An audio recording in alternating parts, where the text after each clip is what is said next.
Bonsoir tout le monde. Nous sommes samedi soir, c'est la fête. Samedi, c'est Marie. Alors ce soir, suite de l'épisode précédent, on va continuer avec des histoires. Vous aimez les histoires, j'espère. Alors si vous commencez à regarder cette vidéo, poursuivez parce je vais vous raconter la suite de l'histoire de le samedi dernier. Et on va commencer tout de suite par ça. Voilà, le temps que ça arrive et tout et tout. Et puis de toute façon, ça sera en replay cette partie-là. La partie un peu enseignement, ça sera en replay. Alors c'est pas parce que c'est en replay que vous devez vous barrer, hein. Ah, il y a YouTube qui est avec nous, bienvenue à vous tous. Et puis bah, c'est parti. Donc la semaine dernière, j'ai raconté une histoire d'ange. C'est sympa les histoires avec les anges. Et c'est une histoire vraie. C'est ça qui est bien aussi. C'est pas juste une histoire pour s'endormir, c'est une histoire vraie. Et d'ailleurs, si vous voulez vous endormir avec cette histoire, c'est mal choisi parce que c'est plutôt bah, ça réveille quoi. Donc là, l'histoire en question, ça s'est passé en 1916 à Fatima au Portugal. C'est pas si vieux que ça, hein. Et en fait, quelques mois avant les apparitions de la très sainte Vierge Marie à Fatima, il y a eu 3 apparitions d'anges. Ouais, ah ouais. À des enfants, hein. 8, alors du coup c'était un peu avant, donc ils avaient 7, 8 ans et 10 ans en gros. Et une histoire incroyable, Fatima, on y reviendra et je pense que ça sera un peu le fil rouge de toutes les veillées mariales. Mais l'histoire que je vais vous raconter, c'est celle de l'apparition des anges. Donc la première, on l'a fait la semaine dernière, on a fait les 2 premières. Rappelez-vous, on a commencé à raconter la première, puis on a craqué. Je voulais m'arrêter à la première, et vous avez fait une manifestation, une pétition, etc. Et donc on a raconté la deuxième. Peut-être juste pour nous remettre ça un petit peu en tête. Donc lors de la première apparition, c'est là, c'est quelque part par là. Euh, da, da, da. Nous avons commencé à voir, donc c'est Lucia, l'une des voyantes, qui est morte bien plus tard que ces deux cousins. Nous avons commencé à voir à quelques distances au-dessus des arbres qui s'étendaient vers l'est une lumière plus blanche que la neige, ayant la forme d'un jeune homme de 14-15 ans. Lumière transparente, plus brillante qu'un cristal traversé par les rayons du soleil. À mesure que l'apparition s'approchait, nous distinguions mieux ses traits. Nous étions surpris et à demi absorbés. Nous ne disions mot. En arrivant près de nous, l'ange nous dit « Ne craignez pas, je suis l'ange de la paix. Priez avec moi. » Et s'agenouillant à terre, il inclina le front jusqu'au sol. Poussé par un mouvement surnaturel, nous l'avons imité et nous avons répété les paroles que nous lui entendions prononcer. Donc c'est cool. Première rencontre avec un ange. Déjà, avoir un ange, c'est plutôt cool. Mais là, carrément, l'ange, il parle et il fait pas que parler, il agit. Il dit prier. Alors il dit prier, puis basta. Et il prie. Et là, il se met en position prière. À genoux. À genoux. Tiens, je ne l'ai pas dit la dernière fois, mais c'est une position de prière qu'on a souvent un petit peu perdue dans nos églises, je trouve. S'agenouillant à terre, il inclina le front jusqu'au sol. C'est à faire pâlir de jalousie, ça se dit pas, mais c'est pas grave, nos frères musulmans. Hein. Poussé par un mouvement surnaturel, nous l'avons imité. Voilà. Et donc, voici la prière qu'on a méditée la semaine dernière. La prière, c'était « Mon Dieu, je crois, j'adore, j'espère et je vous aime. Je vous demande pardon pour ceux qui ne croient pas, n'adorent pas, n'espèrent pas et ne vous aiment pas. » Après avoir répété 3 fois cette prière, il se releva et dit « Priez ainsi, les cœurs de Jésus et de Marie sont attentifs à la voix de vos supplications. » Et il disparut. Alors ça, je ne vous l'avais pas lu ce petit passage. L'atmosphère surnaturelle qui nous enveloppait était si intense que pendant un long moment, nous nous sommes à peine rendus compte de notre propre existence. Ouais, je ne vous l'avais pas lu ça. Nous sommes restés dans la position où l'ange nous avait laissés, répétant toujours la même prière. La présence de Dieu se faisait sentir d'une manière si intense et intime que nous n'osions même pas parler entre nous. Le lendemain, nous sentions encore notre esprit enveloppé dans cette atmosphère qui ne disparut que très lentement. Aucun de nous ne pensa à parler de cette apparition, ni à en recommander le secret. L'apparition nous l'imposait d'elle-même. C'était si intime qu'il nous était difficile de prononcer sur elle le moindre mot. Elle nous fit peut-être aussi plus d'impression parce que c'était la première à être à ce point manifeste. Et donc ensuite il y a eu la deuxième apparition. Tout ça, normalement vous pouvez trouver ça en tapant sur internet les apparitions de l'ange à Fatima. La deuxième apparition a dû avoir lieu en plein été. Donc là c'était plutôt au printemps, là c'est en été, pendant les jours de grande chaleur, alors que nous étions revenus avec le troupeau au milieu de la matinée pour le sortir à nouveau le soir. Donc là, rappelez-vous, là il jouait dans la cour autour du puits, et puis l'ange, donc les trois enfants, hein, Francisco, Jacinta et Lucia étaient en train de jouer, bah, voilà, comme des enfants, logique. Et l'ange apparaît et dit hey, oh, oh, oh, pop, pop, les pitchounous, que faites-vous? Bon, pardon, ça c'est la version Benjamin, quoi. Que faites-vous? Non, mais alors, les paroles qu'elle nous relate, c'est ça, c'est que faites-vous? Que faites-vous? Priez, priez beaucoup. Les cœurs de Jésus et de Marie ont sur vous des desseins de miséricorde. Offrez constamment au Très-Haut des prières et des sacrifices. Et donc, on avait longuement parlé la dernière fois. Donc, je vous invite à aller sur la dernière grosse IGTV, là. Dernière conférence là-dessus. Donc, on avait parlé de la question du sacrifice. Et donc, les enfants demandent, mais les sacrifices, comment on les fera? Donc, il dit, de tout ce que vous pourrez, offrez un sacrifice en acte de réparation pour les péchés pour lesquels Dieu est offensé et de supplication pour la conversion des pécheurs. Attirez ainsi la paix sur votre patrie. Je suis son ange gardien, l'ange du Portugal. Surtout, acceptez et supportez avec soumission les souffrances que le Seigneur vous enverra. Vous vous souvenez de ça, hein? Vous n'avez pas oublié tout ça, hein, pour ceux qui étaient là déjà. Donc je répète quand même au cas où il y a des cancres. Surtout, acceptez et supportez avec soumission les souffrances que le Seigneur vous enverra. Ça, c'est à lire et relire dans l'épreuve, tout ça, quoi. Acceptez et supportez avec soumission les souffrances que le Seigneur vous enverra. Ces paroles de l'ange se gravèrent dans notre esprit comme une lumière qui nous fait comprendre qui est Dieu, combien il nous aime et veut être aimé de nous, la valeur du sacrifice, combien celui-ci est agréable, et comment, par égard pour lui, Dieu convertit les pécheurs. Ça, c'est Lucia qui parle. C'est pourquoi, à partir de ce moment, nous avons commencé à offrir au Seigneur tout ce qui nous mortifiait, mais sans chercher à nous imposer d'autres mortifications ou pénitences que celle de passer des heures entières prosternés sur le sol et à répéter la prière que l'ange nous avait apprise. Ce qui est déjà pas mal, quand même. Donc voilà, la prière.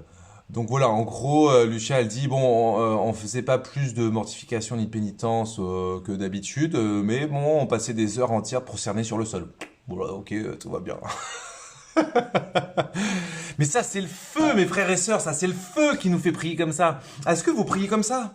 Est-ce qu'on prie comme ça? Est-ce qu'on est prêt à s'engager physiquement dans la prière? C'est pour ça que juste avant, j'évoquais la question de l'agenouement, ce geste qu'on a perdu. Purée, il faut des fois que les mosquées débordent sur les rues pour qu'on voit des gens qui sont à genoux en train de prier leur Dieu, quoi. Et ils ont raison. Bon sang de cacahuètes. C'est une nouvelle expression. Donc vraiment, je crois qu'on doit se questionner où on en est dans notre prière. Est-ce que c'est pas une petite prière un peu sage, un peu... Vous savez, on peut être déraisonnable dans la prière. On peut parfois passer 2 heures d'affilée à genoux. Et oui, puis hein, quand on se lève, on a grave mal aux genoux. Mais voilà, on a mal aux genoux, on a mal aux genoux. Mais je veux dire, c'est le cœur qui nous dicte des choses, quoi. Un peu, mais comme dans l'amour, quand on est fou amoureux, on fait des choses folles. On est prêt à, je sais pas, à traverser la France en autostop pour rejoindre sa dulcinée, non? Oui ou non? Enfin, je sais pas, hein, mais moi je fonctionne comme ça en tout cas. Mais je suis pas le seul, mais je sais que quand on est fou amoureux, enfin, je parle du passé bien sûr, hein, je vous rassure, hein, ok, on se calme. Non, mais c'est vrai que même sans aller dans des excès comme ça, mais regardez le nombre d'heures de sommeil qu'on a. On dort beaucoup moins quand on est amoureux. Quand on est amoureux, on dort beaucoup moins. Vous n'avez pas remarqué ça? Vous vous souvenez pas, hein, pour les plus âgés d'entre vous? Quand on est amoureux, alors aujourd'hui, c'est le téléphone portable, donc on se fait des SMS jusqu'à 2h, 3h du mat. Et puis on veut surtout pas être le dernier, enfin on voudrait pas s'endormir sur un SMS qu'elle nous a envoyé. Donc bref, voilà, c'est fantastique. L'amour fait que il y a de l'excès, quoi. Il y a un peu de l'excès, mais c'est de l'excès de l'amour, quoi. Et dans la prière, on doit réussir à retrouver ça. Alors, ce que je vous dis à vous, je le dis à moi. Hein, j'aimerais moi-même. Alors, des fois oui, des fois non. Voilà, bon, on fait ce qu'on peut. Mais en tout cas, je crois que ça doit nous interpeller. Cette phrase, quand même, qui a l'air innocente. Elle dit, on faisait pas spécialement de gros sacrifices, mortifications et tout ça, mais on passait des heures entières prosternés sur le sol à répéter la prière que l'ange nous avait apprise. Non mais... Ouh, Ok, donc aujourd'hui, je vous ai promis que je vous raconterai la suite. Est-ce que vous voulez savoir la suite? Je vois rien, Alors, hein? Vous voulez voir la suite? Faites-moi des cœurs là pour voir si vous voulez voir la suite. Enfin, tac tac tac. Bon, là, vous pouvez pas faire grand-chose sur YouTube, mais si, vous pouvez partager le live. Parce que pendant la petite conférence, je vais essayer qu'elle dure moins longtemps que la dernière fois, je sais pas si je vais réussir. Et pendant la petite conférence, invitez du monde, partagez le live. Je veux dire, il y a peut-être des gens qui se sentent bêtes chez eux, j'allais dire autre chose, mais je ne me permettrai pas. Euh, pendant le live, il y a... voilà, je vois une colonne de cœur, alléluia, fou. Donc pendant le... Qu'est-ce que je voulais dire pendant le... Il faudrait pas que je fasse trop attention. Ah, il y a le Padre Philippe, excellent. Oh, Antoine, oh là là, génial. Oh là là, David, vous voyez plein de gens. Bon, bref, je vais pas réagir à chacun, je vous adore. Non, enfin, je vous adore pas, hein, faut pas déconner. Donc, qu'est-ce que je disais? Ouais, partagez le live parce que peut-être il y a des gens, ils sont en train de regarder des conneries à la télé ou des lives pourris, alors qu'ici, on va apprendre des choses, des histoires du ciel, des histoires vraies, une histoire vraie du ciel, qu'on va méditer ensemble et ensuite on va prier ensemble. Ça va être génial. Vous savez que là, ce soir, il va y avoir une pluie de grâce qui va se déverser, non seulement sur vous, vous le savez bien pour ceux qui sont habitués, mais même si c'est pas sur vous ce soir, ça sera de toute façon sur cette terre. Tenez, et pas plus tard que hier soir, en rentrant, bon, je vous dirai pas à quelle heure, c'est pas très raisonnable tout ça, j'ai vu une étoile filante, c'était même pas une étoile filante les mecs, c'était un truc, un cracheur de feu quoi, c'était un Karcher mais de feu, ça faisait un... Et ça fait comme ça fait... Je vous jure, ça a duré peut-être 2 secondes, mais 2 secondes c'est long, enfin 2-3 secondes, non, 3 secondes peut-être pas, mais comme ça fait. C'était pas. Je me suis dit, mais waouh, la chaleur que ça doit dégager, c'était vraiment, vous voyez presque les flammes, vous voyez c'était rouge, jaune quoi, orange quoi, c'était vif. Et pourquoi je vous raconte ça? Pourquoi je vous raconte ça? Parce que voilà, le ciel est bourré de cadeaux. Et donc là, en l'occurrence, pour cette histoire, c'est un beau cadeau. Ah oui, si, je sais pourquoi je disais ça. C'est parce que je parlais de pluie de grâce. Et en fait, ce soir, Clodo, calme-toi. Ce soir, on va recevoir une pluie de grâce. Il va y avoir des étoiles filantes. Invitez des gens qui sont seuls, qui s'ennuient. Invitez-les. Après tout, ça coûte rien. Hein. Ils passent 5 minutes, ça leur plaît pas. Peu importe. Voilà, donc l'histoire. On est bon, on commence l'histoire. Je regarde, depuis combien de temps on a commencé déjà? 13 minutes, purée. 13 minutes d'introduction, c'est long hein, quand même. Vous imaginez le reste? Bon. La troisième apparition, virgule, a dû avoir lieu, me semble-t-il, en octobre ou fin septembre, parce que nous n'allions déjà plus passer les heures de la sieste à la maison. Voilà comment elle se repère. Elle se repère par rapport à la sieste. Enfin, par rapport à la chaleur. Comme je l'ai déjà dit dans l'écrit, c'est alors que nous avons récité là notre chapelet, la prière que l'ange nous avait apprise à la première apparition. Ah oui, donc elle situe le lieu là dans une petite oliveraie, tout ça, tout ça. Vous savez que si vous allez à Fatima, vous pouvez aller sur ces lieux où il y a eu les apparitions d'anges. Il y a des statues d'ailleurs de l'ange. C'est alors qu'il nous apparut pour la troisième fois, tenant dans ses mains un calice. Alors, je vous rappelle pour cette émission, pour cette veillée de prière, je considère que peuvent tomber des gens pas du tout... Père Benjamin, une histoire, c'est pas Père Castor. Je considère qu'il peut y avoir des gens pas du tout branchouilles qui assistent, donc des fois j'explique des mots même simples. Donc le calice, c'est une coupe. C'est en gros ma tasse de thé, mais en plus beau que ça, quoi. En forme un peu comme ça. Je sais pas en quel matériau, mais souvent les calices sont en métaux. Ah, ça fait du bien. Cette fois, il est bien chaud. Alors, il apparut, cette fois, tenant dans ses mains un calice. Et au-dessus de lui, de l'ange, non, au-dessus du calice, pardon, une hostie. Pareil, alors une hostie, c'est pendant la messe, les chrétiens ils communient à une espèce de chips blanche, hein, parce que les gens ils disent ça pour se foutre de notre gueule, mais c'est pas une chips, c'est du pain sans levain, donc c'est tout raplapla, oui, comme une chips certes, mais c'est pas une chips. Si c'était une chips, il y aurait plus de monde à la messe. Non, et l'hostie, donc c'est en soi, ça n'a pas de valeur. J'en ai pas ici, c'est bête. Moi, j'aurais pu vous montrer, mais en soi, ça n'a pas de valeur, hein, voilà. Mais sauf qu'au moment à un moment donné de la messe, notamment un passage qui s'appelle la consécration, où on implore l'Esprit Saint de Dieu et qui transforme aux paroles du prêtre. Dieu obéit au pauvre prêtre qu'on est, quoi. C'est quand même un truc de malade. Et l'hostie se transforme en corps du Christ. Pif paf pouf, voilà. Euh, non, j'allais pas dire merci pour la bouffe, hein, je me permettrai pas. Mais donc cette hostie, au cours de la messe, devient, de notre foi, le corps du Christ. Okay, donc là, cette hostie qui est au-dessus du calice, évidemment qu'il s'agit là du corps du Christ. C'est-à-dire la chose la plus importante qui soit au monde pour un catholique. Il n'y a pas plus précieux que ça sur la planète Terre. Enfin, de ce qu'on sait, quoi. Il n'y a pas plus précieux que le corps du Christ. Le corps du Christ, c'est vraiment le summum de chez summum. Il y a des gens qui ont versé leur sang pour sauver le corps du Christ.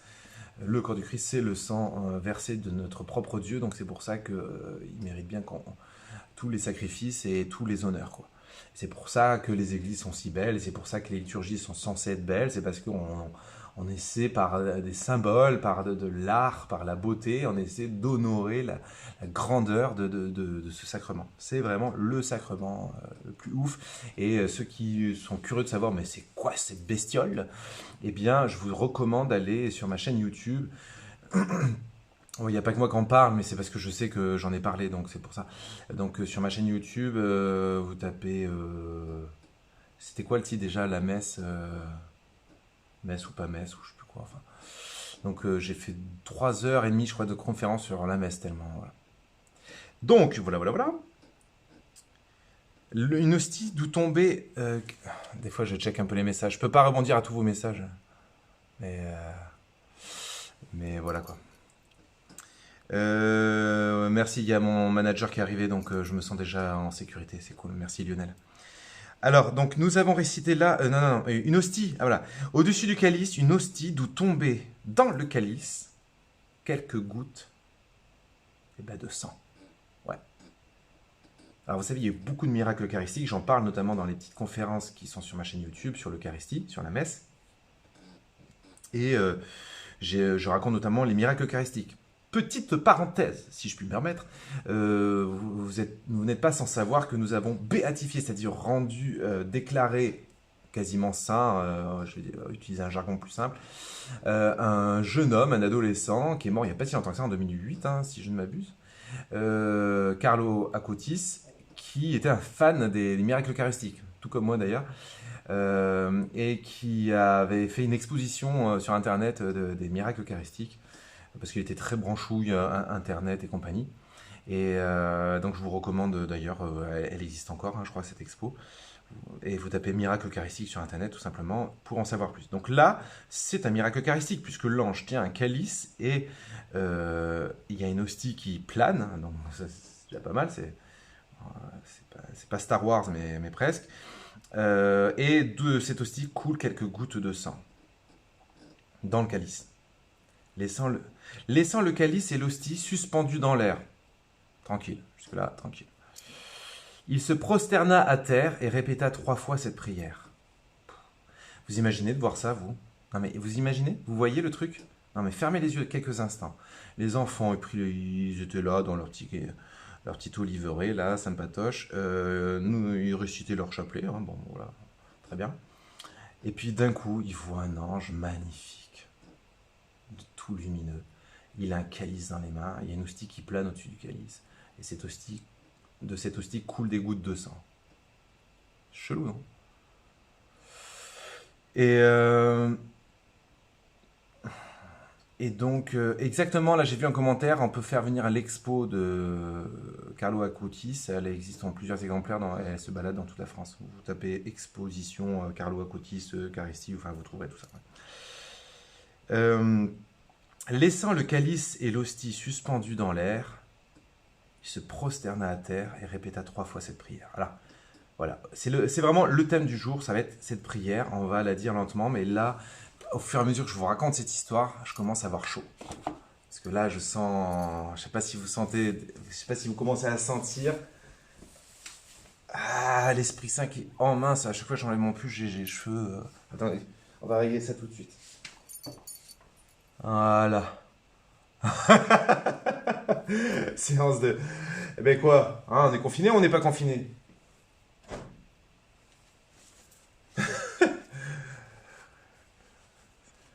Donc, c'est parti. Vous êtes prêts? La prière en question que leur apprend l'ange. Donc c'est une prière, c'est une nouvelle prière, hein. La dernière fois on avait cité la dernière prière. Essayez de retenir ces prières, essayez de la retrouver, elle est très belle. La première prière c'était donc mon Dieu, je crois, j'adore, j'espère et je vous aime. Et je vous demande pardon pour ceux qui ne croient pas, qui ne vous adorent pas, qui n'espèrent pas, qui ne vous aiment pas. Pas difficile à retenir. 4 mots. Là aujourd'hui, vous allez voir, vous êtes prêts? Voici la prière. Très sainte Trinité. Très sainte Trinité. Ça va? Arrêtez avec vos commentaires débiles à David. Très sainte Trinité. Père, Fils, Esprit Saint. Je vous adore profondément. Et je vous offre le très précieux corps, sang, âme et divinité de Jésus-Christ, présent dans tous les tabernacles de la terre, en réparation des outrages, sacrilèges et indifférences par lesquels il est lui-même offensé. Je dirai la suite de la prière après, je vais déjà commenter ça. Donc très sainte Trinité, Père, Fils et Esprit Saint, là ça rigole pas. Hein. Je vous adore profondément. C'est beau ce mot profondément. Hein. Qu'est-ce que vous en pensez? Je vous adore profondément. Profondément. Est-ce qu'on adore profondément, mes amis? Et YouTube, n'hésitez pas à partager votre live. YouTube, c'est fait pour tous ceux qui n'ont pas Instagram. Donc, bon, on est assez nombreux sur Instagram, mais là, il faut partager. Mais c'est dingos ce qu'on est en train de partager là. Il faut partager à fond, quoi. Enfin, voilà. Vous savez comment partager. Il y a la petite flèche. Hop. Bon, ça vous déconnecte éventuellement quelques instants, mais c'est pas grave, ça vaut la peine, quoi. Je vous attends, si vous voulez. Alors, je répète. Je vous adore profondément. Rien que ce mot profondément, on pourrait le méditer ensemble. Et on va pas seulement le méditer, on va essayer de le vivre juste après. D'accord? Je vous adore profondément. Moi, j'aimerais adorer plus profondément. Moi, je vous le dis tout haut, tout net. J'aimerais vraiment. Moi, je sens bien, parce que bon, je fais de l'adoration tous les jours, mais c'est vrai que bon, je suis quand même très distrait. Hein. Bon. C'est l'intention qui compte, hein, mais quand même. Bon, c'est une grâce à demander, et puis bon, bah, des fois elle est là, des fois elle est moins là, mais en tout cas, demandez peut-être cette grâce ce soir, hein, bon, si Dieu veut, de nous accorder cette grâce de l'adorer profondément. Et je vous offre, alors ça c'est très très intéressant, je vous offre le très précieux corps, sang, âme et divinité de Jésus-Christ. Je vous offre. Vous vous rendez compte? C'est pas une prière de prêtre, les amis. Vous savez qu'à chaque Eucharistie, le prêtre offre le peuple de Dieu, mais le peuple lui-même s'offre aussi. On s'offre tous et on s'offre à Dieu. Parce qu'en fait, pendant des siècles et des siècles, et des millénaires, et encore dans certaines tribus ou autres religions en tout genre, il existe le fameux sacrifice, notamment des sacrifices d'animaux. Et ça existe depuis la nuit des temps.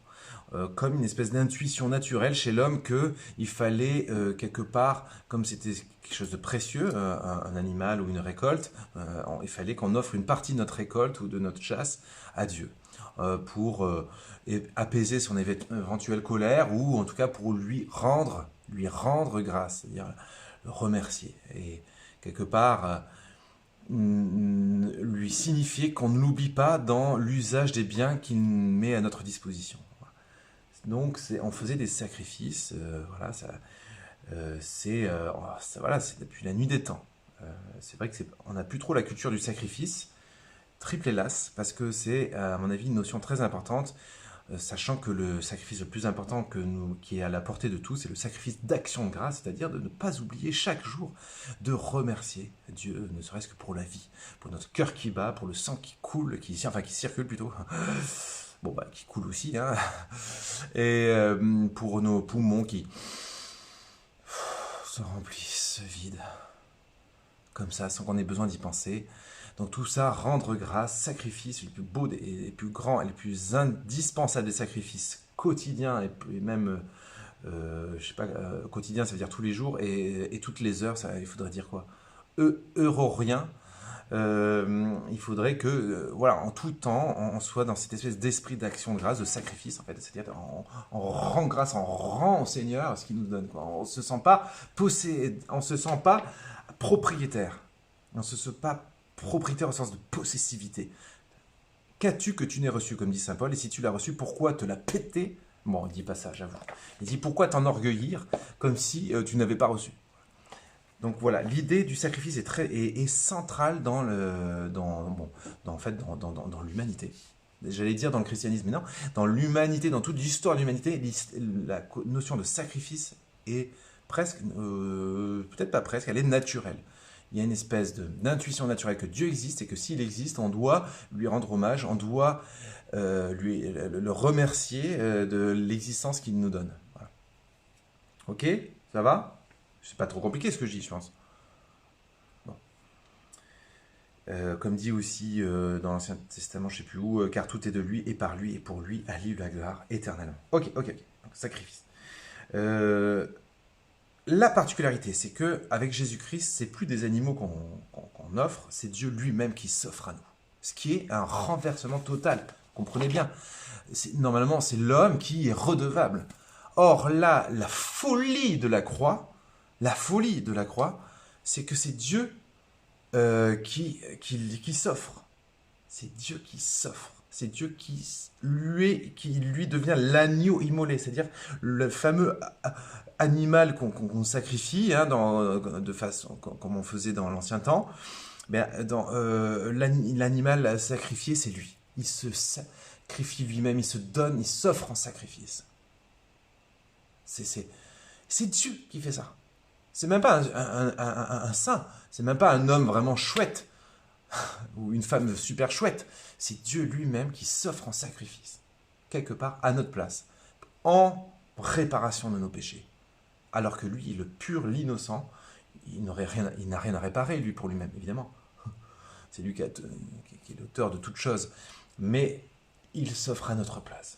C'est l'amour absolu de miséricorde qui doit nous émouvoir, qui doit sans cesse nous émerveiller et sans cesse nous remettre à notre place aussi de nantis. On est nantis, on est des gros riches, les amis. On est des milliardaires, de grâce, quoi. C'est-à-dire qu'on n'a rien fait et on a tout. On n'a rien fait et on a obtenu l'éternité grâce au sacrifice du Christ. C'est pour ça que notre reconnaissance doit être continuelle et c'est pour ça que rappelez-vous, lors du premier confinement, je vous avais dit, il y a un commandement qu'on a oublié d'écrire, le 11e commandement. Je vous avais fait deviner, à votre avis, c'est quoi le 11e commandement? Et je vous ai dit, le 11e commandement, c'est quoi? Allez, dans les commentaires, c'est quoi le 11e commandement? Je vous laisse un peu mariner.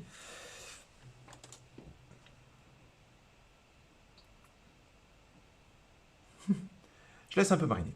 Donc, le sacrifice est une notion capitale. Et là, ce que l'ange apprend aux enfants, à des enfants, c'est pas la prérogative des prêtres, dites, je vous offre le très précieux sang. C'est-à-dire que nous sommes appelés à offrir.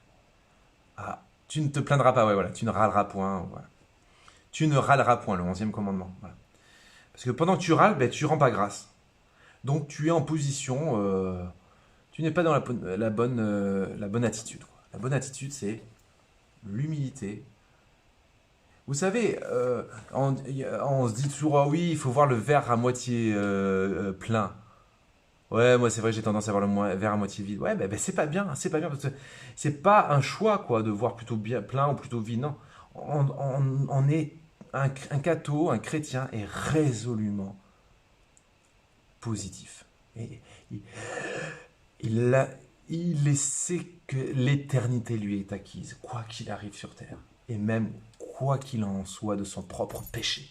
Si moi je tombe gravement, frère Benjamin, je n'ai pas le droit de désespérer. Je sais que sa miséricorde sera toujours là pour me relever. Voilà, donc bref, ça je vous apprends rien. Alors, donc, je vous offre le très précieux corps, sang, âme et divinité de Jésus-Christ. C'est-à-dire que nous sommes invités, nous tous, à offrir. Donc c'est le Christ qui s'est offert, mais nous, en fait, on n'a aucun mérite, nous, à offrir. C'est ce que développe beaucoup Sainte Thérèse dans l'Enfant Jésus. Elle dit, mais nous, on n'a aucun mérite. C'est pour ça que dans une des chansons que j'ai composées, là, dont il y a un clip sur ma page YouTube, qui s'appelle Même Famille. Il y a un moment, je dis, qu'est-ce que je dis déjà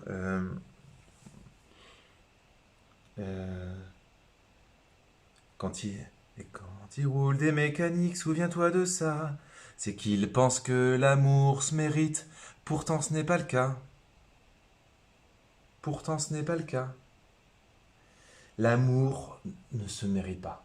Alors, bien sûr, on peut mettre des nuances humaines et concrètes, mais dans l'absolu, on ne mérite pas un tel amour.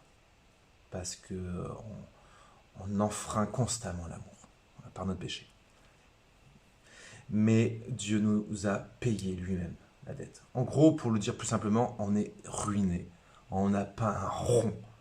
Ok, on n'a pas un rond. Et c'est Dieu qui paye l'addition. Donc nous, on n'a pas à offrir grand-chose. Bien sûr, on offre nos souffrances, on offre qui on est. Mais en fait, on associe qui on est au Christ. Mais en fait, on n'a pas grand-chose à faire valoir. Parce que je vais vous dire, même nos bons gestes, nos actes de charité, comment savoir quel est le pourcentage d'intérêt derrière, de satisfaction, de gratification, de recherche de reconnaissance? Comment le savoir? Il y a un flou artistique qui a été semé par le péché qui fait que même ça, on ne sait pas. Même quand on aime, on ne sait pas si on aime comme il faut. Même quand on est sûr de bonne volonté, bah oui, et on est sans doute de bonne volonté, mais voilà. Et c'est pour ça que le seul sauveur, c'est le Christ. Et par son salut, nous, on a juste à se glisser dans ce salut. Voilà. En s'offrant, nous aussi, tout comme lui, parce que le disciple n'est pas au-dessus de son maître, donc on suit les pas du maître. Mais en définitive, c'est le salut du Christ qui nous sauve. Enfin, c'est le sacrifice du Christ qui nous sauve et lui seul. Donc nous, bien entendu, on peut faire des sacrifices, etc., mais ça ne va pas faire de nous des méritants, ça va faire de nous qu'on va être plus proche de lui parce que lui-même est un être sacrifié. Donc en offrant des sacrifices, on se rapproche de lui. Donc tout ça pour dire qu'on n'a pas grand-chose à offrir. Moi, Benjamin, je n'ai pas le sentiment d'avoir grand-chose à offrir. Tout ce que j'ai à offrir, c'est le précieux corps, sang, âme et divinité de Jésus-Christ. C'est-à-dire qu'en gros, face à Dieu, j'ai rien à invoquer. Quand je vais crever, je vais pas dire hey, j'ai fait ça, ça. Non, quand je vais paraître face à Dieu, je vais oui, d'accord. Et non, je vais pas faire ça justement. Je vais montrer la croix. J'aurai, je sais pas, par magie, j'aurai une croix dans mes mains et je me mettrai comme ça entre Dieu et moi, il y aura le crucifix. Et je dirai à Dieu, je me blottis dans les plaies sacrées de Jésus, dans ses blessures, dans sa souffrance offerte, dans sa victoire sur la mort par sa résurrection. Voilà. Je n'ai que la puissance, la beauté, la grandeur, la majesté, l'amour du Christ. C'est ce qu'on appelle le médiateur. Voilà. Et puis la Vierge Marie aussi. Donc on a deux mains, donc j'aurai une main avec le crucifix, une autre main avec la Vierge Marie, je sais pas comment, mais voilà. C'est le Pouni. Le Pouni, c'est le Joker. Le Joker, c'est pas un Joker, c'est la Vierge Marie. Voilà. Donc j'aurai le crucifix et le Joker, la Vierge Marie. Je vais arriver de face à Dieu et il y a que ça que moi je vais arriver qu'avec ça au ciel. J'aurai que ça à offrir. Offrir quoi? J'ai quoi à moi offrir? Je suis un pauvre pécheur. Et même quand je fais du bien, c'est mêlé. Comme dit saint Paul, je fais le bien que je voudrais. Je fais le mal que je voudrais pas faire. Je fais pas le bien que je voudrais faire. Donc cessons d'imaginer qu'on va pouvoir invoquer je ne sais quel mérite au ciel. Calmons-nous, ok? Oui, le Seigneur, lui, il va nous récompenser de plein de choses, mais lui seul sait ce qui a récompensé. Nous, on ne sait pas trop où on en est. On vient humblement devant Dieu et on est solidement accroché au crucifix, au Joker, la Vierge Marie. Comme ça, on avance comme ça. Dans le tunnel sombre au bout duquel il y a la lumière, là, comme, comme dans les expériences de mort imminente. On arrive comme ça. Voilà. Et ça, c'est notre sésame, quoi. C'est notre clé magique, quoi. Voilà, donc l'ange enseigne vraiment à offrir le précieux corps, sang, âme et divinité de Jésus-Christ. C'est fort, hein. C'est un truc qui est très peu expliqué, hein. Qui a entendu parler de ça dans son catéchisme? Qui a entendu parler de ça même dans les homélies? C'est rare, hein, je crois, hein. Oui, souvent. Alors après, c'est compliqué. Je suis pas sûr que j'ai été très clair. Je m'en excuse le cas échéant. C'est vrai que dès qu'on parle de ça, il y a moyen de décrocher, quoi. Mais bon, peut-être vous faire un résumé. En gros, dans notre prière, ne cherchons pas à invoquer quelques mérites que ce soit de notre part, mais plutôt offrons la seule richesse qu'on ait, c'est-à-dire Jésus et Marie. Et donc là, il dit le corps, sang, âme et divinité présent dans tous les tabernacles de la terre. Un truc de fou quand même. Hein, pour ceux qui connaissent pas grand-chose, il y a les tabernacles, c'est où se trouve la réserve eucharistique, c'est-à-dire les fameuses hosties dont j'ai parlé au tout début. Les fameuses chips, là, c'est pas des chips, c'est une hostie, c'est du pain sans levain. Bah, ce pain consacré, il est vraiment sacré. Et c'est le corps du Christ, et il est dans tous les tabernacles, c'est une espèce de boîte dans laquelle on l'enferme bien à clé. On l'enferme à clé, non pas parce que... on ferme la clé parce qu'il y a des gens justement qui font des sacrilèges. Et c'est la phrase qui suit. En réparation des outrages, sacrilèges et indifférences pour lesquels il est lui-même offensé. À Fatima, ça revient régulièrement cette idée de Dieu qui est offensé par nos péchés, par les blasphèmes, par le sacrilège. Hein. Et entre parenthèses, merci de ne pas mélanger liberté d'expression et blasphème. Il n'y a aucune liberté d'expression dans le blasphème. Voilà, bon, ça, et ça, quelque religion que ce soit. Bon, ça c'est pour un petit coup de gueule au passage. Donc je vois pas ce qu'il y a de liberté d'expression, c'est complètement ridicule de parler de liberté d'expression au sujet du blasphème. C'est quoi cette liberté de faire mal soit à des gens, soit parce qu'on le fait à dessein directement à Dieu. Dieu se laisse toucher, Dieu est offensé. Par les blasphèmes, les sacrilèges, il y a des gens qui récupèrent des hosties pour en faire n'importe quoi, enfin voilà. Et donc voilà, tout ça, il y a des gens qui cassent les statues de la Vierge Marie, il y a des gens qui font des choses exécrables, qui détruisent les tabernacles, qui répandent des hosties sur le sol, enfin, il y a des choses horribles de par le monde, hein. Si on devait les inventorier, il y aurait un de ces catalogues, voilà. Et donc c'est la raison pour laquelle l'ange demande à ces braves petits-enfants qui ne savent même pas tout ça, tout ce que je suis en train de vous dire, ils ne savent même pas forcément, mais il leur demande, offrez le très précieux sang en réparation. Voilà. Il y a une notion de réparation, c'est ouf, hein. Voilà, voilà. Et par les mérites infinis. Alors, donc, deuxième partie de la prière. Alors, je vais la répéter du début, ça fera pas de mal. Très Sainte Trinité, Père, Fils, Esprit Saint, je vous adore profondément et je vous offre le très précieux corps, sang, âme et divinité de Jésus-Christ.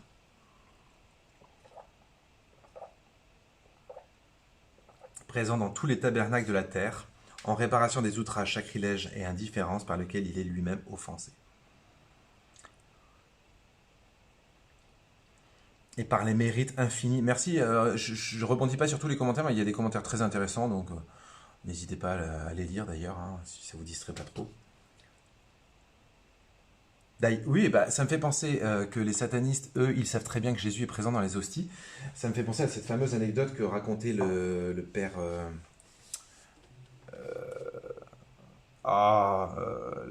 qui avait un charisme de... Emiliano Tardif, de cette personne qui avait...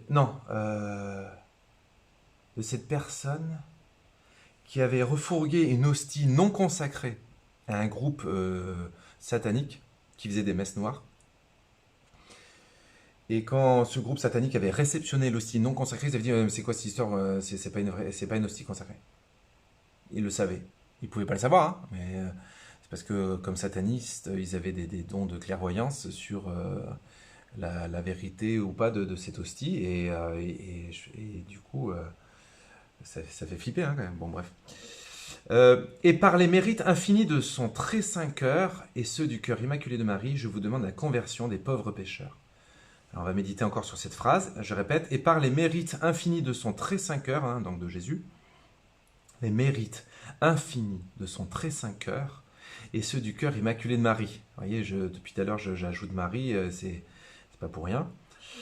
Je vous demande la conversion des pauvres pécheurs. Je trouve ça, il y a un mot qui est très beau.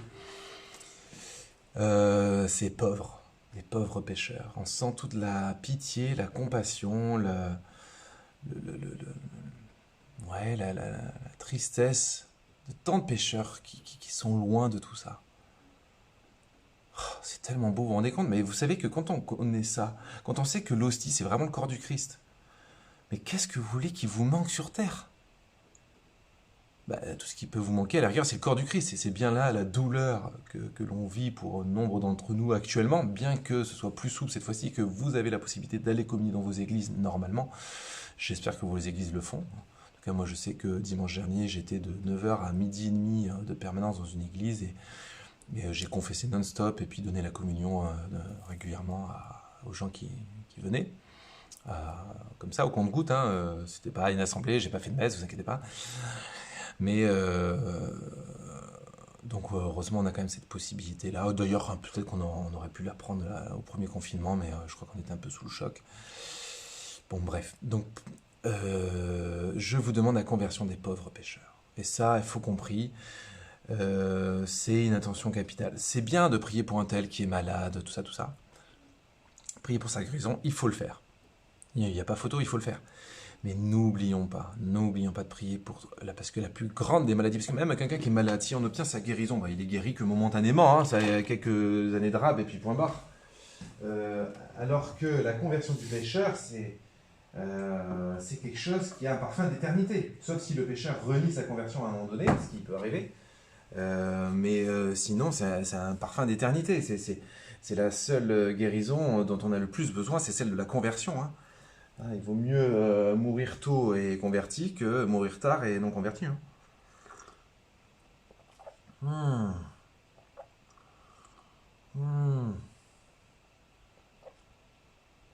Qu'est-ce que j'ai mis déjà là? Je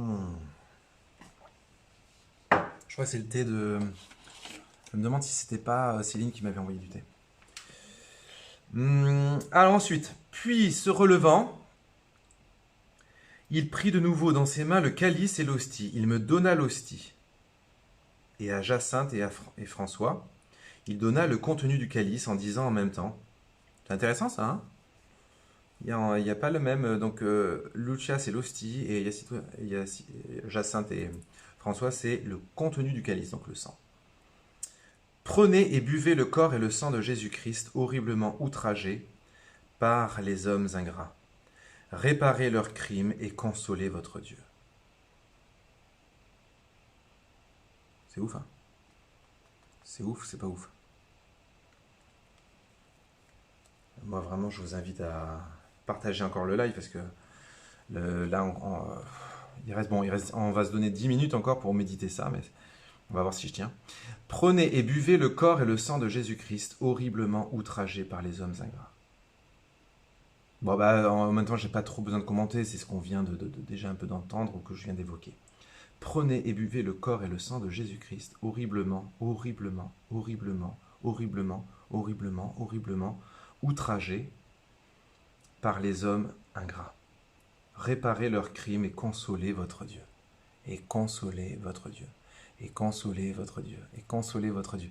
Non mais les gens là, est-ce qu'on percute? Je sais pas comment vous êtes assis là, si vous êtes encore debout, vous êtes comment là vous êtes dans un fauteuil, vous êtes sur un tabouret, vous êtes à genoux, vous êtes sur le balcon, vous êtes, je sais pas, enfin, non mais vous entendez ce que j'entends ou pas là? Consolez votre Dieu. Je vous prie d'aller chercher, non mais ça m'intéresse, hein, blague à part, cherchez dans toutes les religions du monde une seule phrase de ce genre. Consolez votre Dieu. Consolez votre Dieu.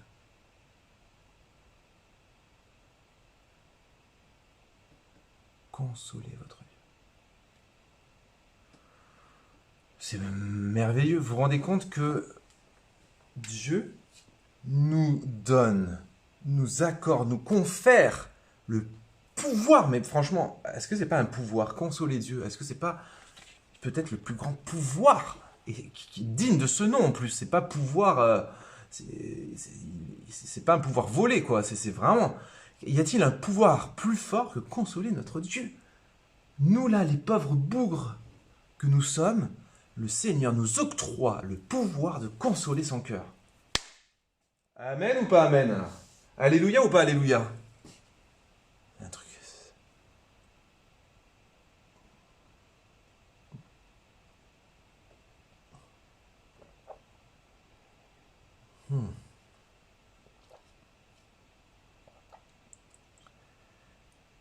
Le pouvoir de le consoler.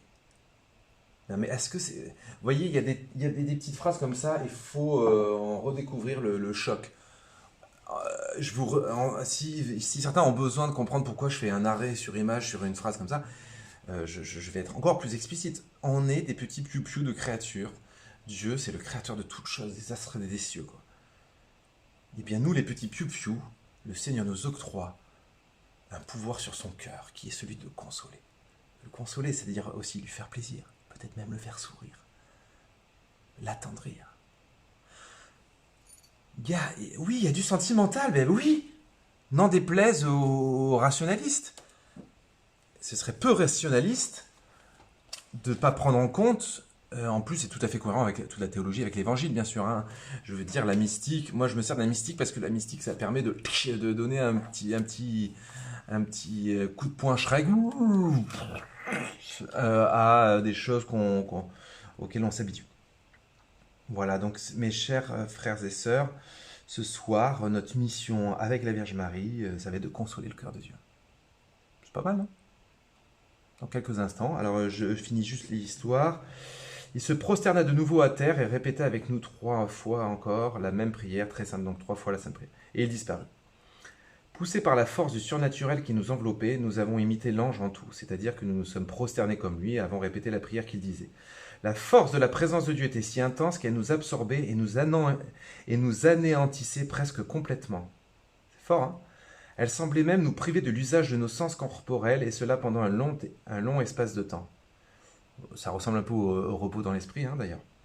Ces jours-là, nous avons accompli nos actions matérielles comme poussés par la même force surnaturelle qui nous y portait. La paix et la joie que nous ressentions étaient grandes, mais seulement intérieures. Notre âme était complètement concentrée en Dieu. L'abattement physique qui nous prostrait était grand aussi. Bon, en gros, ils étaient azimutés, quoi. Ça vous va, la traduction, frère Benjamin?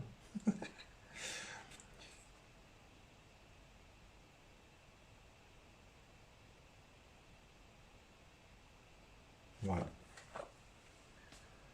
C'est fort, hein?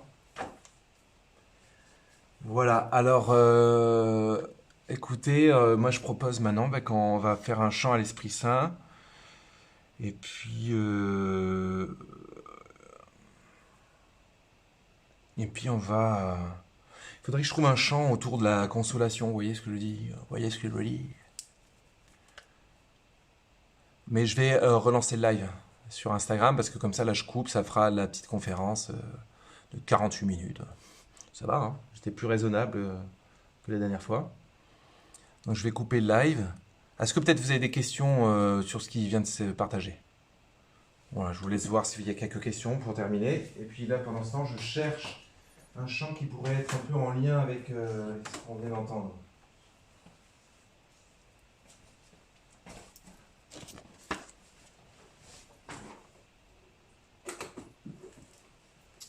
Sur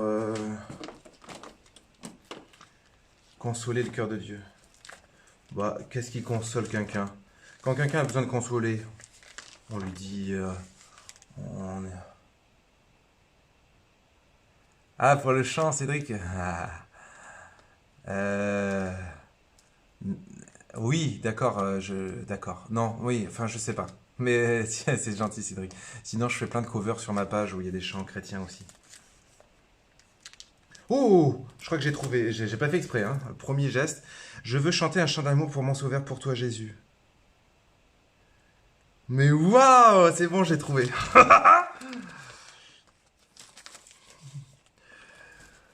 Et voilà. Oh, qu'est-ce que j'aime bien quand le hasard fait bien les choses. Oui, je sais, le hasard n'existe pas. Bon, une dernière loupiote de thé. Ah oui, alors il y a peut-être des questions. Pourquoi on commis plus au sang du Christ? C'est pas... Ah non, on commis encore au sang du Christ, ça dépend des paroisses. Mais c'est juste que c'est pas très pratique. Bonsoir Cédric, que Dieu te bénisse, hein. On priera pour toi. On priera tous pour Cédric. C'est une récente connaissance, là, grâce à un live très sympatoche de l'autre jour. Bon, bref. Non, qu'est-ce que je veux dire? Le sang du Christ, si, si. C'est juste, c'est pas pratique. Et, alors déjà, même en dehors de la période Covid, bon, c'est pas pratique parce que boire tous au même calice, bon déjà il va y avoir une question de quantité et ensuite de mettre tous nos lèvres sur la même coupe, bon même si on est suivi vite fait, c'est bon voilà, il y a une petite question un peu pratique à la fois, pas forcément d'hygiène d'ailleurs, c'est pas la raison principale, mais la question pratique de, il faut déjà que des fois on a du mal à trouver quelqu'un pour distribuer l'hostie, alors s'il faut en plus distribuer le sang du Christ, voilà, mais ceci étant, ça pourrait se faire et ça se fait à certains endroits. Moi si j'étais curé, non, je pense que je ferais pas la distribution du sang du Christ, parce que c'est vraiment compliqué. Et puis, dans la mesure où c'est pas nécessaire. L'hostie, dans l'hostie est contenu le corps et le sang du Christ. D'ailleurs, Lucie elle-même, dans l'histoire que je viens de raconter, elle ne reçoit pas le sang du Christ, elle reçoit que le corps du Christ. Donc il y a tout qui est contenu dans le, dans le corps ou dans le sang, c'est la même chose. Voilà. Mais dans les messes de semaine, généralement, enfin je pense, hein, dans pas mal de paroisses, on communie aussi au sang du Christ. Et sinon, à des occasions comme le jeudi saint, voilà. Attendez, alors je me sers un thé, il y a quelques questions, puis on terminera sur les questions après, avant de commencer à prier. Ça va YouTube? Bah oui, non, alors, non, ouais. Comment on peut se permettre de blesser Dieu par le péché et puis de le consoler? Bah oui, bah ouais, c'est ça, si, c'est normal. C'est comme, voilà, je sais pas, imaginez des enfants, un frère et une sœur qui se disputent, bah ils se réconcilient, ils se font un câlin, et voilà, c'est ça. Nous, bien que pécheurs, on a ce pouvoir de le consoler, et d'autant plus parce qu'on a péché et qu'on revient vers lui, quoi. Comme le fils prodigue qui fait la joie du père, qui en fait, celui qui est prodigue, c'est le père. On devrait dire le père prodigue. Et donc le fils qui a tout vilipendé, qui a vraiment merdé de chez merdé, et ben il retourne vers son père, c'est la joie du père, hein, et c'est la consolation du père, c'est le retour du fils. Tac à tac. J'espère que je n'ai pas loupé de questions. Oui, pourquoi on ne communie plus au sang du Christ? Je trouve ça absolument dinguissime qu'un Dieu si grand et si bon s'abaisse au point de nous donner de quoi le consoler, ouais, carrément. J'avoue. Pour une fois, je suis d'accord avec toi. Ah, je plaisante. Oui, j'étais vicaire à Argenteuil, mais on adore Jésus, vrai Dieu, vrai homme dans l'hostie. Tu reviens quand encore ça? Non, mais des questions sur ce qu'on s'est dit. Voyons. Bon, ben, je pense qu'il n'y a pas de questions. Je regarde sur YouTube.